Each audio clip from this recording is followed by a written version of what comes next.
In my family, we've been affected by mental health, particularly with my youngest sister. She was diagnosed at the age of 13 with mental health issues. Sadly, in 2011, Nat saw no way out but to take her life. So I probably first started getting symptoms of mental health issues when I was in Year 12 in high school, but it was all quite subtle. So people knew something was wrong, but no one really knew exactly what it was. When I was finally diagnosed with bipolar disorder, I actually remember feeling relief that what I had been going through finally had a name. I think that there's a lot of power to naming the unexplained, and when you finally give something a title, it kind of validates what you've been through and makes sense of something that really was quite uncharted previously. The next time I had such a full-blown panic attack was when I was in labour with my daughter.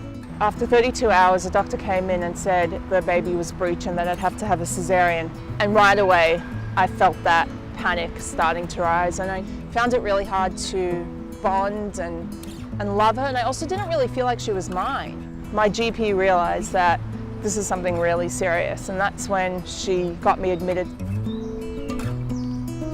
People think this doesn't happen in our family, this doesn't happen in the Jewish community, this doesn't happen in a good home. Well, it happens in any home. I know for my sister, she didn't know who to talk to, she didn't know who to turn to, she didn't think that there was anyone that would listen. Being in hospital was very good for me because it really got me to accept my condition with open arms, and it was the first time since Hannah was born that I felt that it was going to be okay and that I was going to love my child. So within my Jewish community, which is typically very supportive, I didn't find that there were many organisations or forums available for me to talk to and reach out to, which I think is a big problem. I felt so passionate about speaking out and letting others know that they're not alone, and it's normal. You can live a good life. I went on Facebook and I started to share about what happened, and as soon as I did that, the amount of response I got from people that, you never would have known, suddenly writing me private messages and saying, oh my gosh, I've been suffering with depression and mental health, and I'm so sorry about what you've been through. I think vulnerability allows for human connection.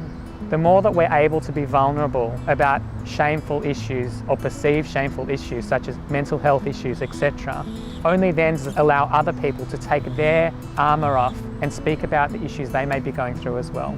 Watching your partner, your spouse, somebody you love going through depression, anxiety, it can take quite a toll on a person, having to always be there as the support. I think it was very important for me to find a space where I could discuss what I was going through. I engaged with a psychologist locally who I would go to every so often to make sure that I was looking after my mental health also and my well-being. So the one piece of advice I would have for family and friends surrounding loved ones who may be going through mental health issues is not to stay away. The best thing to do is carry on doing normal things. Be there for the person. Support them in whatever way that you know how. So instead of saying, I'm here if you need me, or let me know if I can make you dinner, say, I'm making you dinner on Wednesday night. Or I'm taking my kids to the park and I'll pick up your daughter too and take her with us. I'm sure she'll have a great time. Ask people, are you okay? If you can see that somebody's not coping and looks down and there's something going on with them at the workplace or a friend, check in on them, talk to other people and share the concern that you have for somebody. Mental health matters. As a community, we need to reach out, speak out and connect. Talk to your family, friends, colleagues or a professional.